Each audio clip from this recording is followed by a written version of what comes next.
हसणं होईल सोपं, जीवन होईल खास। पलूस आणि परिसरातील नागरिकांच्या आता दाताच्या उपचारासाठी सांगली, कोल्हापूर, पुणे, मुंबईची धावपळ थांबणार। पलूस शहरातील एकमेव अत्याधुनिक दातांचा दवाखाना, जिथे single visit root canal treatment सह दातांच्या सर्व समस्यावर खात्रीशीर उपचार। डॉक्टर प्रणव सचिन सुतार यांचे smile studio multi speciality dental clinic, Bhosale plaza, new ST stand समोर, पलूस। अपॉइंटमेंटसाठी संपर्क 72 72 82 72 27 आणि 87 93 75 16 25।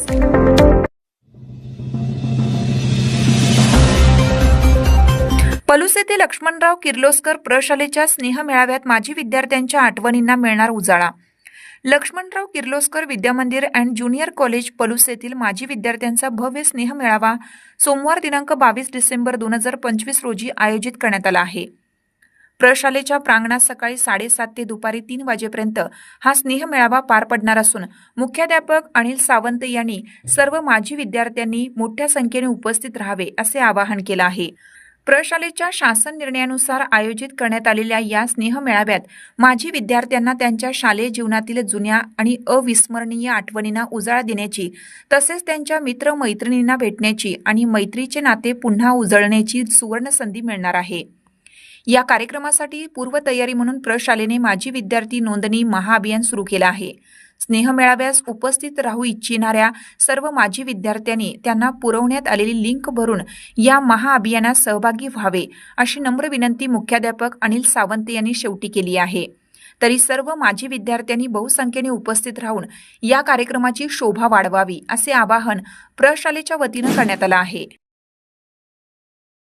आपल्या प्रशालेमध्ये आम्ही माजी विद्यार्थी स्नेह मेळावा आयोजित करत आहोत। 1956 पासून 2025 पर्यंत जे विद्यार्थी या शाळेमधून 10वी 12वी आणि मधून सोडून गेले आणि आत्ता उच्च पदावरती किंवा मोठ्या पदावरती काम करत आहेत, त्यांच्या दैनंदिन जीवनामध्ये अत्यंत सुखी समाधानी आहेत, अशा विद्यार्थ्यांना पुन्हा एकदा शाळेत येण्याचा आणि शाळेतल्या जुन्या आठवणींना उजाळा देण्यासाठी आम्ही त्यांना निमंत्रित केलेलं आहे। जवळजवळ 2000 विद्यार्थ्यांचं येण्याचं निश्चित झालेलं आहे आणि 7000 विद्यार्थ्यांनी रजिस्ट्रेशन केलेलं आहे की आम्ही या मेळाव्यास येऊ इच्छितो आहे, पण आमच्या नोकरीच्या निमित्तानं किंवा बाहेर असल्यामुळं आम्ही या कार्यक्रमाला शुभेच्छा देतोय। त्यांचे शुभ संदेश आम्हाला मिळालेले आहेत। तर सोमवारी हा कार्यक्रम 22 डिसेंबरला आपण आयोजित करतोय। सकाळी 7 वाजता 7 ते 9:30 पर्यंत लोकांची नोंदणी, येणाऱ्या विद्यार्थ्यांची नोंदणी होईल। आल्यानंतर विद्यार्थ्यांना चहा नाश्ता दिला जाईल आणि विद्यार्थी व्यासपीठाच्या समोर असलेल्या त्यांना बैठक व्यवस्थेमध्ये बसतील। त्यानंतर व्यासपीठावर मुख्य कार्यक्रमाची सुरुवात होईल।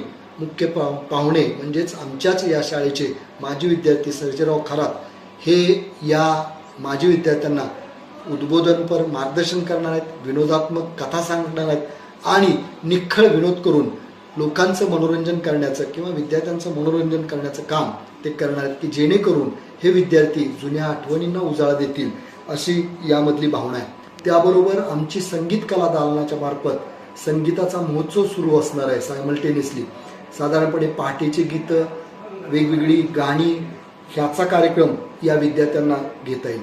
त्याचबरोबर साधारणपणे 10:30च्या दरम्यान आमच्याकडं जे गॅदरिंगला कार्यक्रम होतात, फनी गेम्स असतील किंवा विविध स्पर्धा असतील, त्याचाही लाभ या माजी विद्यार्थ्यांनी घ्यावा, की जेणेकरून त्यांनाही आठवावं की आपण लहानपणी या पद्धतीचे खेळ खेळलो होतो किंवा अशा पद्धतीनं आपण या क्रीडांगणावरती बागडलो होतो, ही आठवण त्यांची ताजी व्हावी, हा उद्देश या फनी गेम्सच्या कार्यक्रमामधून आम्ही तिथं निर्माण करणार। याबरोबर काही मान्यवर आपल्या या कार्यक्रमाला उपस्थित राहणार आहेत, परिसरातले काही नेते मंडळी या कार्यक्रमाला उपस्थित राहणार आहेत। ते येतील, शुभ संदेश देतील आपल्या विद्यार्थ्यांना आणि थांबतील। त्याचबरोबर हा कार्यक्रम संपल्यानंतर लगेच म्हणजे सायमल्टेनियसली काही कार्यक्रम त्याबरोबर चालू असतील। फनी गेम्स झाल्याबरोबर काही गाण्याचा कार्यक्रम चालू असेल, गाण्याच्या कार्यक्रमाबरोबर काही खेळांचा कार्यक्रम चालू असेल आणि विद्यार्थी मनोगत व्यक्त करतील, काही विद्यार्थी, की हा कार्यक्रम कसे वाटले, काय